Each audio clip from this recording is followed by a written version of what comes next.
Welcome back to the Health Marketing Collective, where strong leadership meets marketing excellence. I'm your host, Sara Payne. Today, we're talking about something that's on the minds of a lot of marketing leaders, AI. AI can now write blog posts, marketing emails, social posts, and do it at massive scale. So it raises an important question, one that's on marketing leaders' minds. If AI can produce content at scale, what actually makes humans valuable? My guest today argues that the answer is storytelling, and that storytelling is a uniquely human skill. He believes it will become the most important professional skill in the AI age. Joe Lazer is the author of the new book, Super Skill: Why Storytelling is the Superpower of the AI Age. His research and writing on the science of storytelling has been featured in Fast Company, Forbes, Adweek, and Digiday. He's also the chief marketing officer at Pepper. Joe, welcome to the show. Sara, thanks for having me. Yeah, thrilled to have you here. Just coming off this newly released book. Let's start right in with the anxiety that's on everyone's minds. That anxiety about AI replacing jobs, especially in the marketing and creative fields. Your argument, Joe, is almost the opposite, that the rise of AI actually makes storytelling more valuable than ever. And why is that? Yeah, so maybe I can answer that by telling a story myself of my own anxieties. When ChatGPT came out, like it was this seismic moment, especially for us. Like it was in my Slack immediately, and I was like, okay, we're always sharing new AI tools. But the anxiety really hit for me a couple weeks after it was released when my son was born. And as I dug into it, you had all these people on LinkedIn professing these doomsday prophecies that AI was going to wipe out the creative class, that it would soon replace all content teams, all marketing teams, all writers, that this skill set that I had spent my career developing would soon be obsolete. It makes a lot of sense that that was the initial reaction, right? At the time, writing was the first use case that we experienced in with generative AI. And so, like a lot of people, I was sent after AI came out into this sort of existential panic. Was I, as a Mm. new dad with a mortgage to pay, looking at a future career where I would soon be obsolete? And so I do what I tend to do as a trained journalist, is sort of dug into trying to find the answer. And I was really lucky working at A Team, which was this future of work AI company. So this question of what skills would be most valuable in the next stage of work was very fundamental to what we did. And so I launched this generative AI salon series in New York to try and understand where this technology was headed and what was the most likely outcome. And towards the kind of midpoint of 2023, I came to this realization that a couple of things were going to happen, which is one is that so much of this AI slop would start flooding the web that it would drive down the cost of creating mediocre content to zero, right? But in turn, the value of that mediocre content would also approach zero. And that in turn would very likely create a premium or actually surplus value for people who could tell deeply human stories that sounded nothing like AI and that were authentically human. And the second thing that I came to realize in talking to the AI research labs is that based on how AI is trained and also the economic incentives around it, it was much more likely that AI would get rapidly better at technical skills like coding and data analysis versus content and storytelling, which has a much more kind of subjective uh, viewpoint on what good is. It requires taste. And so, with these two factors at play, one, AI slop flooding the web, AI getting better at technical skills, um, the dynamic that would play out, I realized, was that storytelling, which acts as this core technology for us building relationships with other human beings, which is a thing that AI won't be able to do, even if it gets 10 times or 100 times better, right? Because AI can do all the work, but can it rally six different stakeholders around a vision, ram through a plan, build that relationship, that enterprise client? Those are the things that would be most valuable in the next stage of work. And from a marketing storytelling perspective, the ability to stand out from AI to create truly exceptional human content would go up in value because it'd be the only way to break through in this age of endless slop. And so when I first kind of came up with the idea for the book and started pitching it, people thought I was crazy because that was completely counter to the narrative at the time, which is that AI would completely replace creatives and writers. I think now we are just coming into this point where uh, the people are coming more around to that viewpoint, right? We've seen the viral Wall Street Journal article that laid out that the roles for storytellers had doubled in the last year. We see, you know, the makers of these AI models, OpenAI and Anthropic, opening up hundreds of storytelling roles that pay 400, 500K plus in total comp. Because even they realize that these tools, while powerful, without being put in the hand of a great storyteller with strong taste, uh, aren't actually that effective to creating anything that's going to build connection and resonate emotionally with other human beings. Yeah, no, love that. Love that. And obviously that's great news, right? It's great news for you, it's great news for me and all the marketing leaders listening as well, right? Job security as long as we're good at it, right? And one of the things I really enjoyed about the book is that you're not just talking about storytelling as a marketing tactic, it's this whole frame of it as a human advantage. Um, there's one line from the book that really stuck with me, and that's AI can write, but it can never be a storyteller. You started talking about why that is, the relational aspects of storytelling, connecting us as humans, the ability to influence, etc. Can you dive into that just a little bit more and explain why that is? This is a uniquely human skill that AI will never be able to replicate. Sure, yeah, and what I meant by that in that line is that sure AI can craft a story, right? Like right now, if I ask AI to write like a short story that's like kind of Harry Potter-esque, like it will give something with like the semblance of a plot. But what being a storyteller means and what connecting through story means and what makes storytelling meaningful is that it's based on our experience and the things that we've been through in our lives, right? The joy, the pain, the wonder, the experiences that bind us. Like that's what makes storytelling meaningful. Storytelling is this cognitive technology that allowed us to rise from being this mid-rate species to this ultra social learning machine that rose to conquer the earth. It's very much baked into our DNA and our evolution as human beings. Stories is what allows us to pass on knowledge to one another, to learn from one another. And as a result, there's all these mechanisms in our minds that are very much wired for storytelling. As human beings, we are deeply, deeply programmed for stories. If I tell you an engrossing story that makes you really engage and pay attention, the neurons on our brain literally sync up. It's something called mirror neurons, where you feel like you're experiencing the same thing that I am. Our brains are actually in sync. Um, Research by Dr. Paul Zak, who's one of the neuroscientists I've spent a lot of time interviewing and you know and spending time with in his lab for this book. He found that storytelling is directly related to the building of trust, right? That when we tell great stories to one another, it triggers the release of oxytocin, which is this neurochemical that engenders feelings of empathy and trust and connection. So there's all these ways that on a fundamental level we're programmed for stories not just that have a plot that go from A to B to C, but that relate to our unique human experience. And that's what makes us feel connected to a story and what makes a story valuable. There's also the degree that like so much of what makes art and a story is the choices that we make as a storyteller. Like that's what makes it Mm, interesting. So to think hmm we can just outsource all these things to AI, I think is a little bit flawed.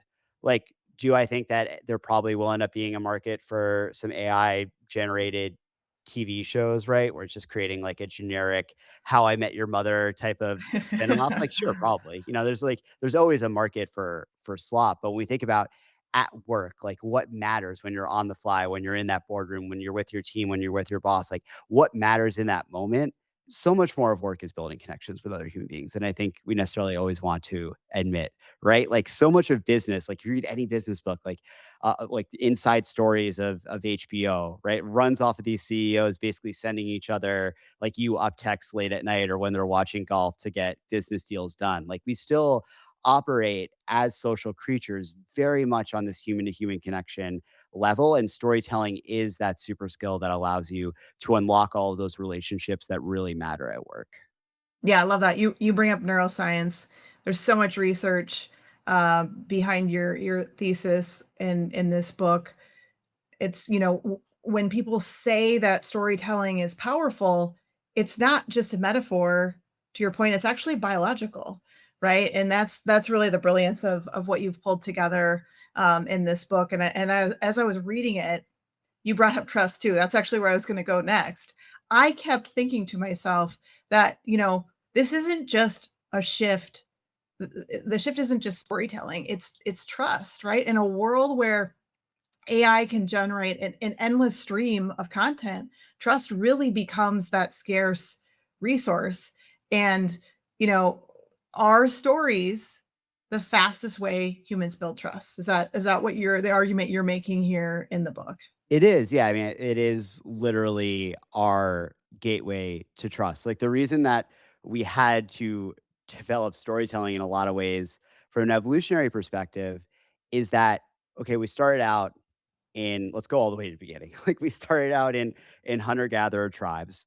Um, there's a phenomenon called Dunbar's number, which is that there's basically, like, a cap to how many relationships one person can maintain. Like, generally, one person can maintain between, like, 150 and 250 relationships, and we were in hunter-gatherer tribes.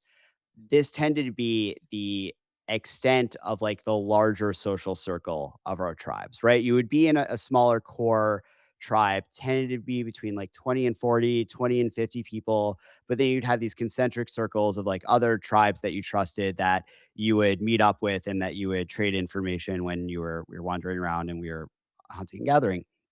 But then we got to the point where we settled in areas like Mesopotamia, and we then had decided, like, oh wow, like, this is fertile ground. Like, let's stay here. Let's build farm. Let's develop agriculture. Let's actually live off the land here. And then that led to the development of first towns like Jericho. Well, there we had a really big problem is because if you have 1,000 people in one place, you can't know all of those people. It's literally the limit that we have as human beings that's endured since then. Like, we really just can't maintain more than 250 relationships. So then becomes this problem of, okay, how do we bond people and enable them to trust each other? Shared myths, right? Shared beliefs that come from those myths and stories was a huge way that we did that. That basically enabled us to do that. Like, okay, we both know the same story, we both believe the same thing based on that story, thus I can trust you. And that continues to exist today, right? Where if someone tells you a story, say, about, like, the why behind your company, like, why did I build this? And that narrative is compelling, like, you're very likely to believe them and then wanna support them. Or if someone tells you a really compelling customer narrative of how you help someone in a similar situation as theirs, like, that's an immediate unlock to trust. And I think the way that you frame this is super interesting because we're probably entering an age now where that trust factor is going to become more important than ever because we're quickly barreling into this horrifying time, which we can't Mm-hmm. trust most of what we see online, Mm-hmm. right? Like, even if Very it true. used to be that, like, yeah, like, you see a video of me, it used to be like, cool, like, I know that's real, I know that's Joe, or I know that's Sarah, right? But Right. now, if you see that online, no idea if it's true, and we're getting closer and closer to the point where that line is completely blurred even for a sophisticated eye.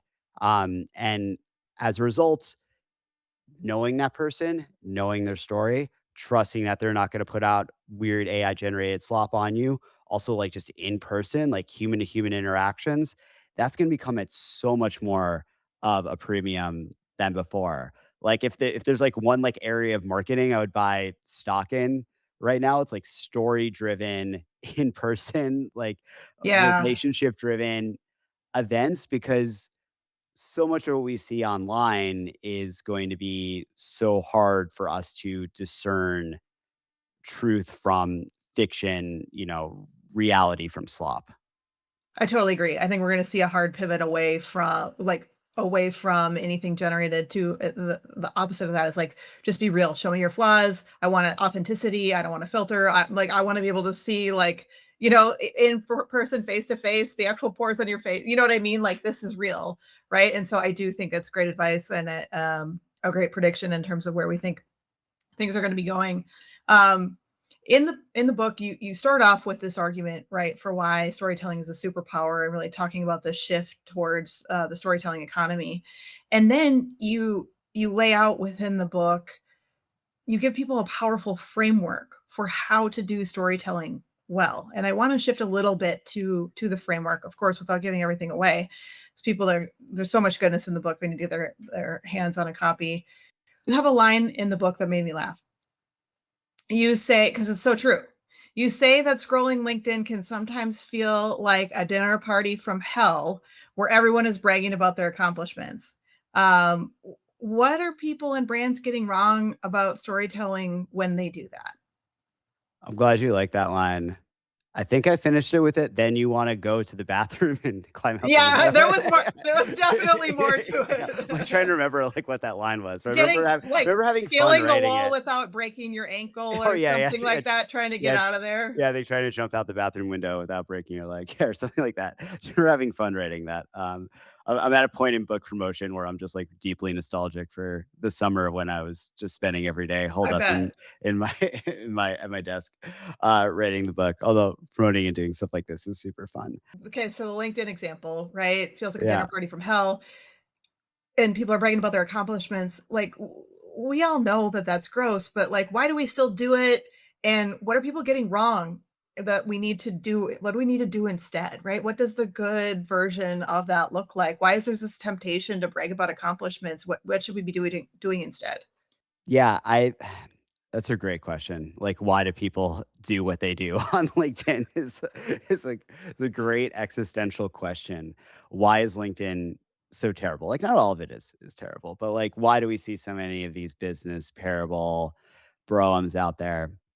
I think one, I think there's one, and there's almost like this awful enshittification feedback loop happening because so many people are Mm, turning to AI to write their posts, and what AI has kind of learned is like that this is the formula for LinkedIn posts. So I'm going to suggest these sort of ideas and suggest this sort of structure. And so we just get more and more and more of it. Like mm.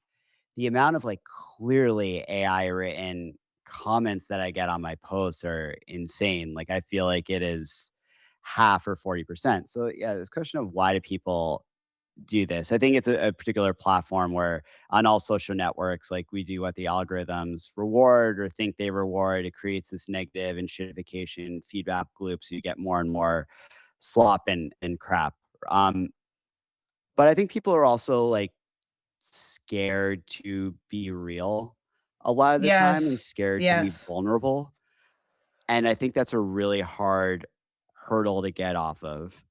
It's a trend that we see overall in marketing, if I can broaden it a little bit, because I was talking with the president of a consulting group that I was doing a workshop with about this actually last week, where, you know, there's been this shift in branding, right? The kind of millennial brand being dead over the last year or Yes. two, where we used to have like these very nicely packaged, everything's on brand, everything seems on feel, like really consistent visual style, post after post.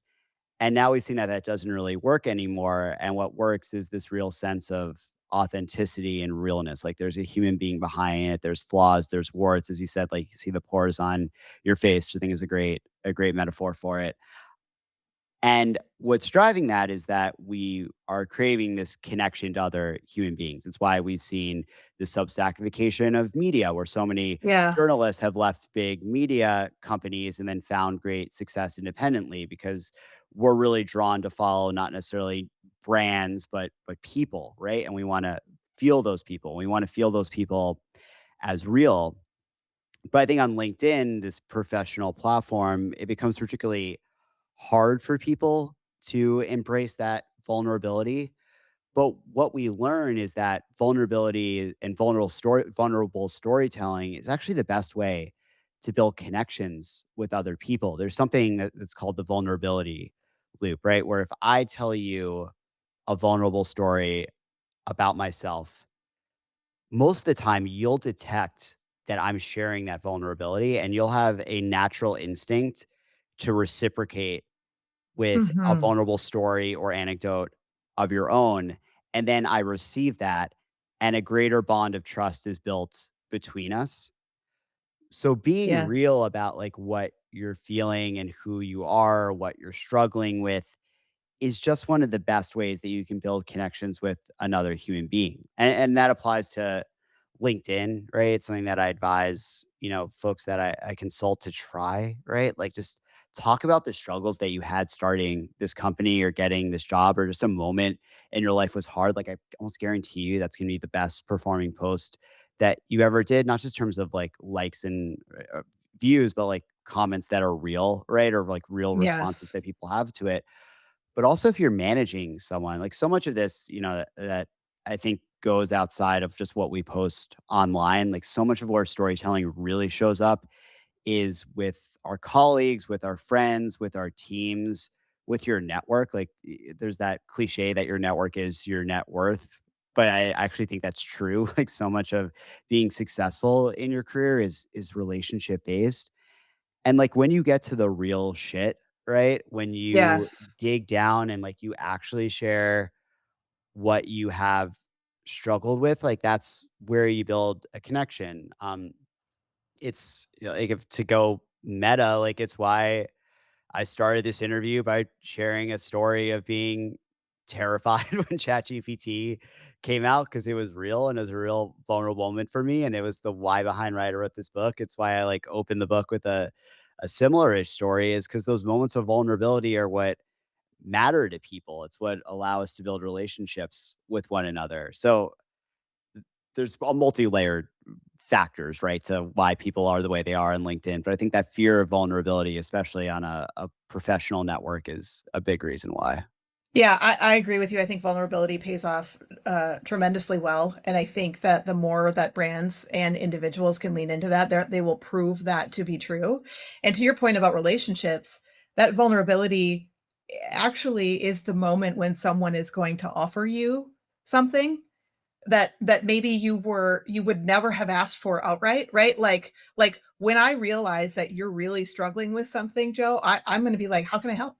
You know what I mean? Because like one of those just deeply human things is like wanting to help each other out, right? And doing good for others. And so it's I don't know, it's like fully baked into the vulnerability loop that you talked about. That's more so maybe like the connection point and like me being willing to share a vulnerable story back to you and then a bond happening around that. But I also think inside of that is where people are going to be like, how can I help you? And then that bond Mhm. forms through like just giving something good. I'm going to give you something good and never expect necessarily something in return. But I know someday down the road, if I need something back from you, boy, that's going to come back around to me. Right. And so there's that bond and that connection that Yeah, happens there as well. yeah, but I would bet that loop, like, happens maybe without you even realizing it. Like, I bet a lot of that time when someone does that to you, like, your natural instinct is to share a time where you struggled in a similar way, if there's something Yes. applicable, Yes. right? Yes.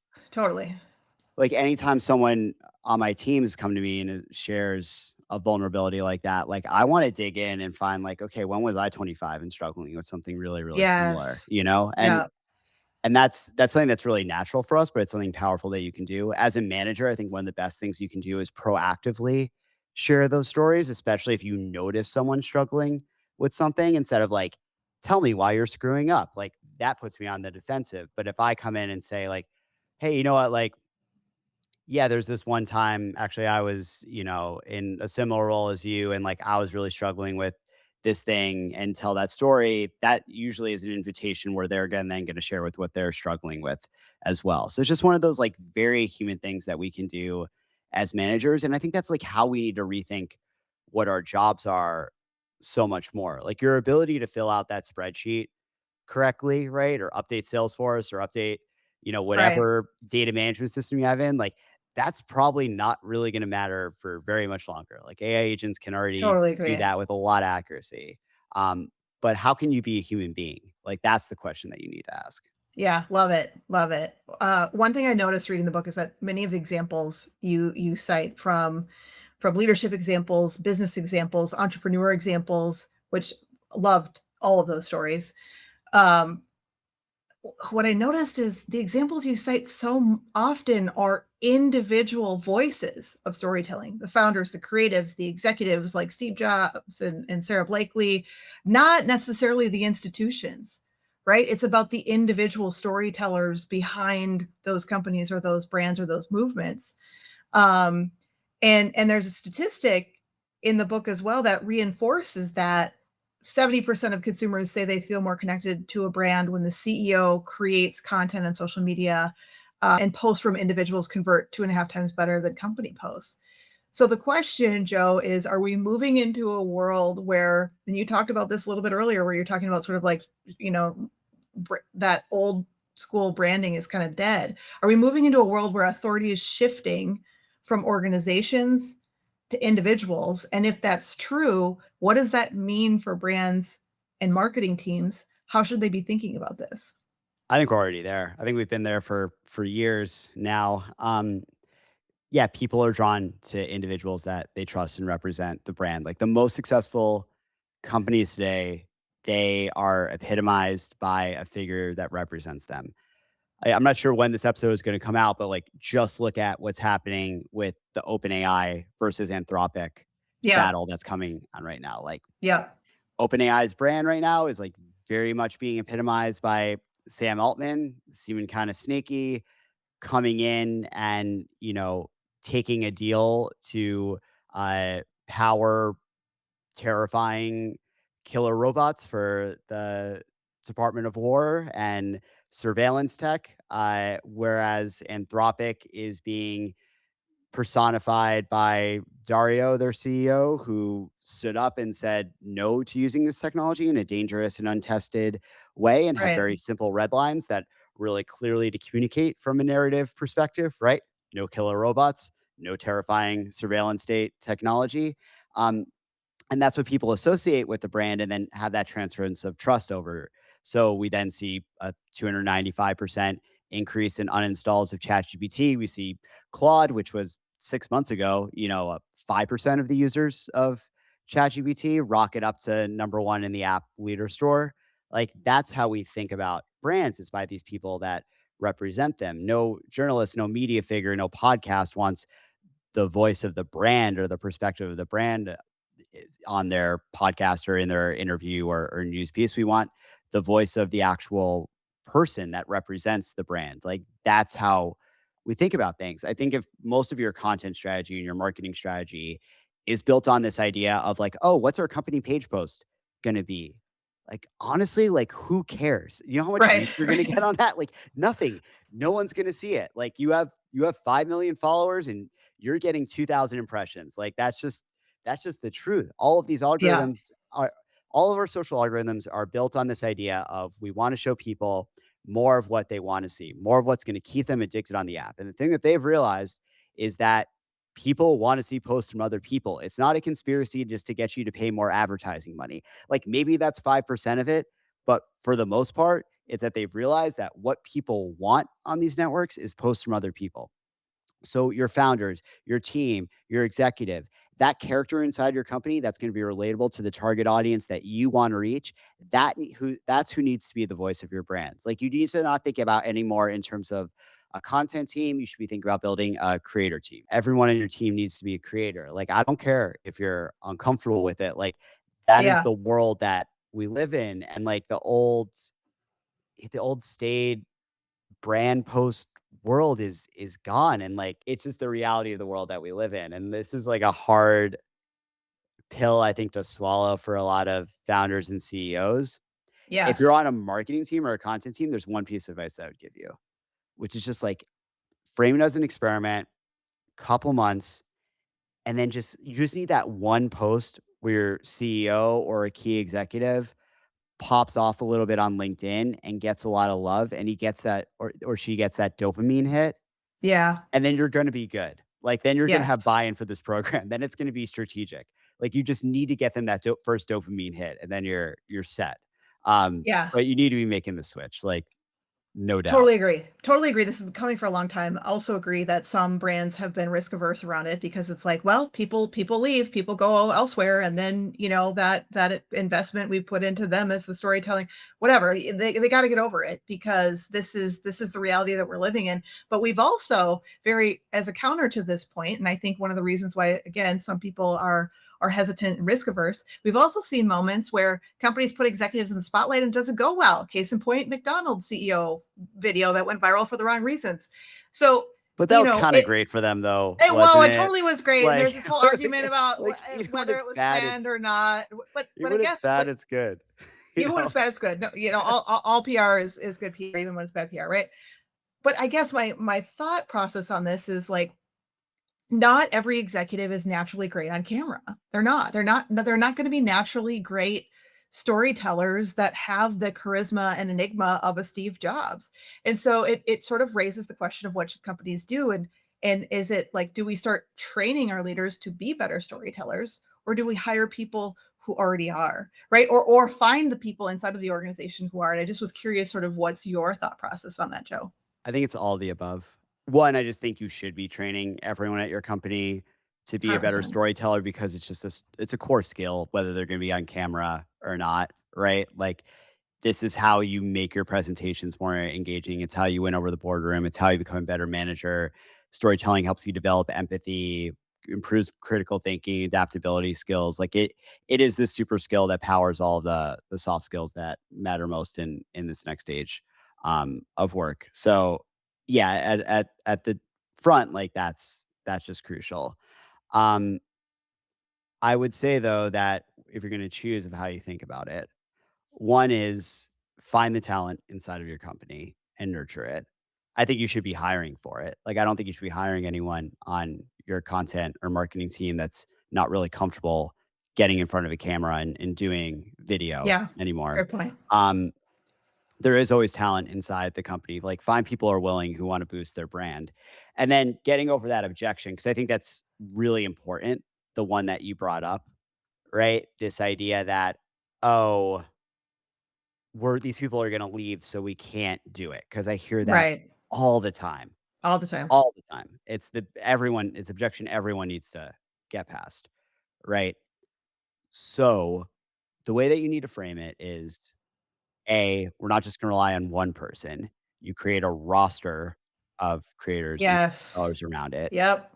They're doing top of funnel awareness, but they're still driving to an action that's gonna be a business result for your brands. You're still getting the customers, still getting the leads. You still have them in some way. But if you do this well, A, they're not gonna wanna leave because it's actually pretty fun. Right. B, you create a culture that's going to attract better storytelling talent to come in and do this with Mm. you. And see if you have a bunch of them, like, you spread out the loss. Like, yeah, maybe you lose one of them, but what, it's 5% of your roster if you have 20 people doing it well, like, the hit isn't really that big, and then it's relatively easy to replace them. And what all you've done is given them, value in the way that they build their personal brand and are able to tell their story online, and that engenders goodwill. Other people see that, hey, this is a Yes. company that's gonna go out there and give me the freedom to do really interesting work and to build my brand as a thought leader, which is like, if you want your people in your company to progress and evolve, what could be a more important, skill or gift to be giving to them? Love that. Before we wrap, I want to ask a final question. If someone's listening to this conversation and they realizes they need to become a better storyteller, what's one habit they should start building tomorrow? So you're really just teeing up the first principle of my book, but which is building a storytelling habit. So I'm a big believer in the overall methodology that James Clear puts out in Atomic Habits.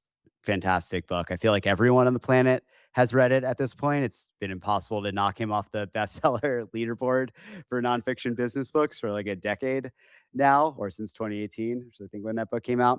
But the idea is that it's identity based habits. So if I think, oh, this is just like a goal that I have, like I need to go to the gym every day. You're probably not very likely to adopt that habit. But if you adopt the identity of I am someone who goes to the gym Mhm. every day and exercises every day, you're much more likely to actually adopt that habit and do it. And then he also has the structure of like a four-step structure in the book for adopting really strong habits, right? And so starting with that identity based structure of saying, like, I am someone who tells stories. I am someone who, in my team meetings every week, gets up and integrates a story to engage the team. That's kind of the first thing and the first step that you can take to telling stories more often and actually adopting this practice. Because it just starts with actually doing it, right? To getting out there and trying and being okay with failing. The Yes. first, like, year you start publishing content online, like, don't have the expectation that it's gonna drive big engagement or results. Like, you're just finding your voice in what you find interesting. But by the act of doing it every day, of honing your craft, of paying attention, you'll unlock just a ton. And it's also a great way of really understanding what you think about the world. Like, so much of writing is thinking.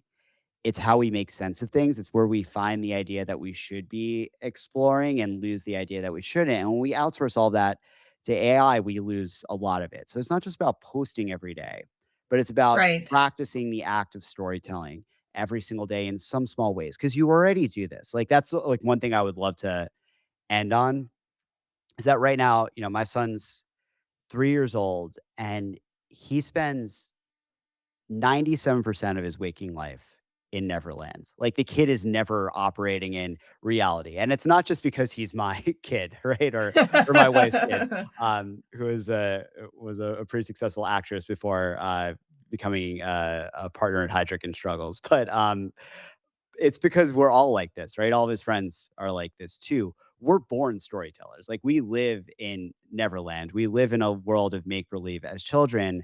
We're programmed from stories. And sometimes as we grow older, we develop this narrative in our own head, which is the most important, powerful story we tell, is the story we tell in our own head about our own lives. And we tell the story that we're not storytellers, that we're no good at this thing, but you are Yes. good at it. Like, I Yes. promise you, you are better at it than you think.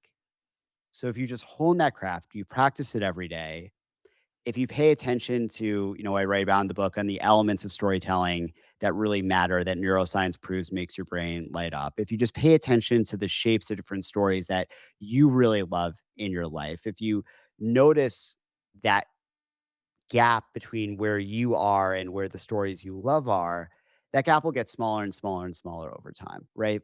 That taste talent gap.